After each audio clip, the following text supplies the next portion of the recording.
ஈகை பெருநாளாம் ரம்ஜான் பண்டிகை நாடு முழுவதும் மிக சிறப்பாக கொண்டாடப்படுகிறது. தமிழ்நாட்டில் இன்று ரம்ஜான் பண்டிகை மிக சிறப்பாக கொண்டாடப்படுகிறது. புதுக்கோட்டை டவுன் அடப்பன்வயல் பள்ளிவாசலில் இஸ்லாமியர்கள் ஒன்று கூடி சிறப்பு தொழுகை நடத்தினர். தொழுகையில் பல நன்மைகளை வேண்டி தொழுகை செய்தனர். இந்த 30 நாள் நோன்பு பற்றியும் ரம்ஜானுடைய சிறப்பையும் அந்த பகுதி நைனார் முகமது கூறுகையில், ஈகை பெருநாளாம் தினம் இன்றைய தினம் கண்ணியத்திற்குரிய ஒரு ஈதருடைய பிறநாளுடைய வாழ்த்துக்களை முதலில் தெரிவிக்கின்றோம். கடந்த 30 தினங்களாக அனைத்துலக இஸ்லாமிய பெருமக்களும் நோன்பிருந்து நோன்பிருந்து இரவெல்லாம் தவமிருந்து இந்த புனித திருநாளை கொண்டாடி கொண்டிருக்கிற நிலையில் ஈகை திருநாளாம் தான தர்மங்களில் சிறந்து அதை வழங்கி செய்து கொண்டிருக்கின்றார் என்பதை நினைவு கூற முடியும். அதை கடந்து இவர்கள் செய்த பாவங்களை எல்லாம் இந்த திருநாளை கொண்டு மன்னிக்கப்பட்டும் மரணிக்கப்பட்டும் நல்லொழுக்கமுள்ள மனிதர்களாக வாழ்வதற்கு, உலக மக்கள் ஒற்றுமையாக வாழ்வதற்கும், சகோதரத்துவம் நிலைவருவதற்கும், மேலும் கோடான கோடி நல்ல காரியம் நடைபெறுவதற்காக வைக்கப்பட்ட துவாக்களை ஏற்று அவருடைய நல்ல அறங்களை எல்லாம் ஏற்று இந்த பகுதி மக்களிலிருந்து இந்த உலக மக்கள் அத்தனை பேரும் சகோதரத்துவம் வாழ வேண்டும் என்பதாகவும், மேலும் இவருடைய துவாவை கொண்டு இறைவன் வருங்காலங்களில் நிறைவான மழையை கொடுத்து நிறைவான மக்கள் செழிப்போடு வாழ வேண்டும் என்பதாக கூறியும், மேலும் குரான கருத்து உலக மக்கள் அத்தனை பேரும் இந்த இஸ்லாமிய பெருமக்களோடு நல்லுறவோடு வாழ வேண்டும் என்ற இந்த நல்ல நாளினை வேண்டுதல் வைத்து அவர்கள் சகோதரத்துவமாக வாழ்ந்து கொண்டிருக்கார் என்பதை மறைக்கக்கூடாது. அந்த சூழல் அவர்கள் துவா செய்து கொண்டிருக்கின்றார்கள். இந்த நாட்டுடைய இறையாண்மை மிக்க மக்களாக இருக்கிறார்கள். இஸ்லாமிய மக்கள் சுதந்திரத்துக்காகவும் நாட்டுக்காகவும் என்றென்றும் போராடி கொண்டே இருக்கின்றார்கள். நிச்சயமாக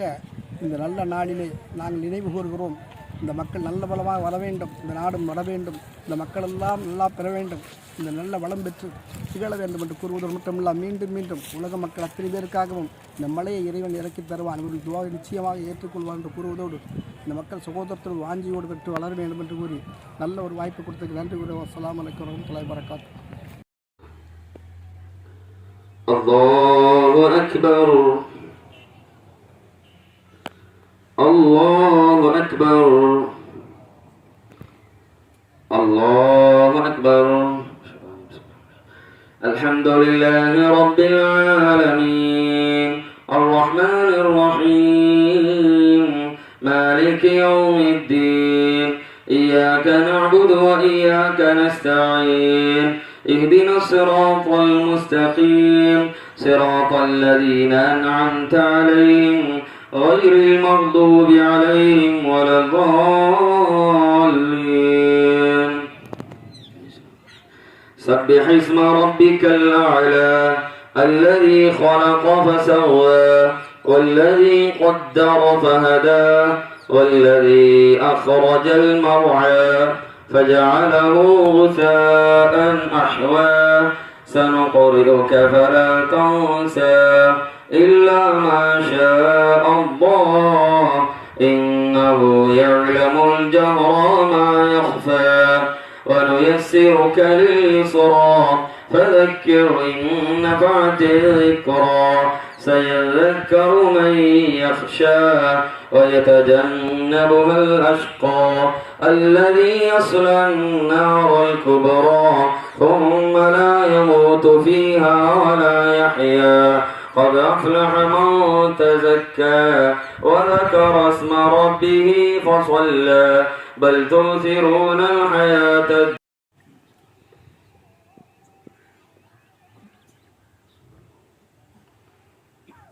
سمع الله لمن حمده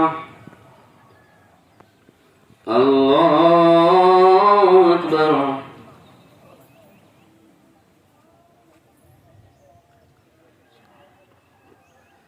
الله أكبر الله أكبر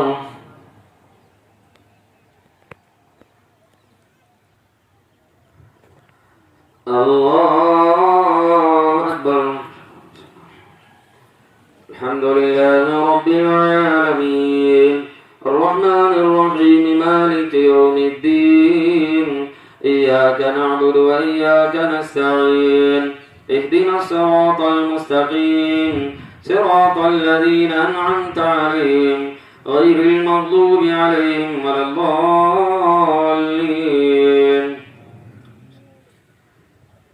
أتاك حديث الغاشية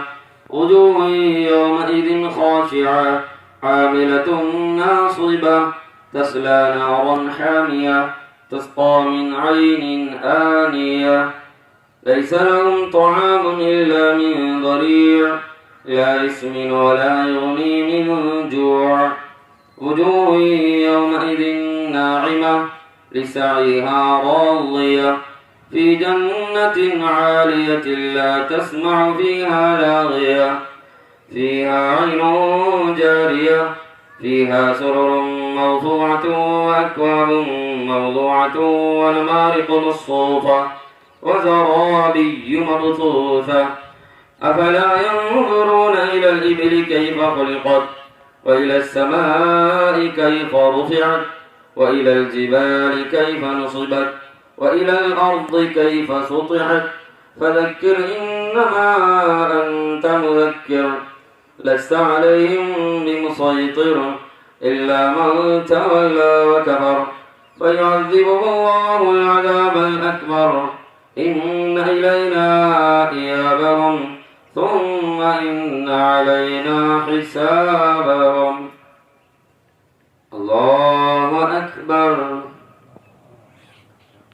الله أكبر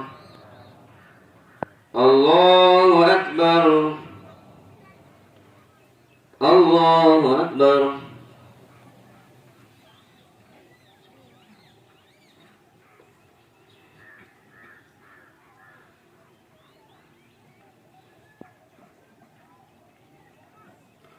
سمع الله لمن حمده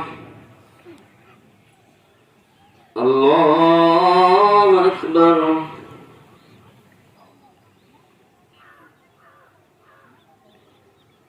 الله أكبر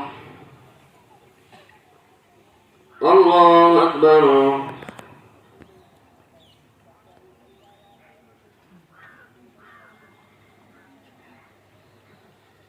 الله أكبر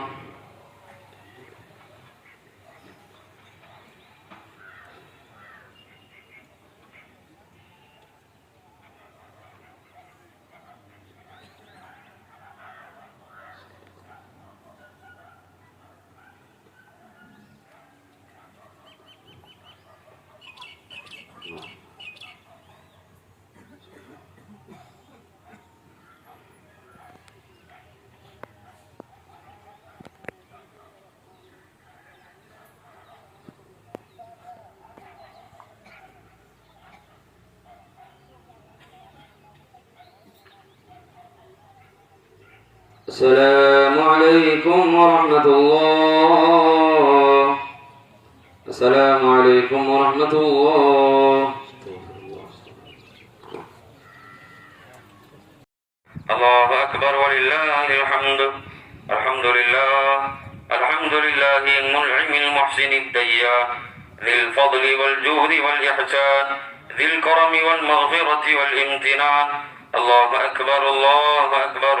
لا إله إلا الله والله أكبر الله أكبر ولله الحمد ونشهد أن لا إله إلا الله وحده لا شريك له ونشهد أن سيدنا نبينا مولانا محمدا عبده ورسوله الذي يرسل حين شاع الكفر في البلدان صلى الله عليه وعلى آله وأصحابه ما دمع القمران وتعاقب الملوان الله أكبر الله أكبر لا إله إلا الله والله أكبر الله أكبر ولله الحمد أما بعد فاعلموا أن يومكم هذا يوم عيد لله عليكم فيه عوائد الإحسان ورجاء لنيل الدرجات والعفو والغفران الله أكبر الله أكبر لا إله إلا الله والله أكبر الله أكبر ولله الحمد وقد قال رسول الله صلى الله عليه وسلم إن لكل قوم عيدا وهذا عيدنا الله أكبر الله أكبر لا إله إلا الله والله أكبر الله أكبر ولله الحمد وقال رسول الله صلى الله عليه وسلم فإذا كان يوم عيدهم يعني يوم فطرهم باها بهم ملائكته فقال يا ملائكتي ما جزاء أجير وفى عمله قالوا ربنا جزاؤه أن يوفى أجره قال ملائكتي عبيدي وإمائي قضوا فريضتي عليهم ثم خرجوا يعجون إلى الدعاء وعزتي وجلالي وكرمي وعلوي وارتفاع مكاني لأجيبنهم فيقول ارجعوا قد كفرت لكم وبدلت سيئاتكم حسنات قال فيرجعون مغفورا لهم. الله أكبر الله أكبر لا إله إلا الله والله أكبر الله أكبر ولله الحمد. وهذا الذي ذكر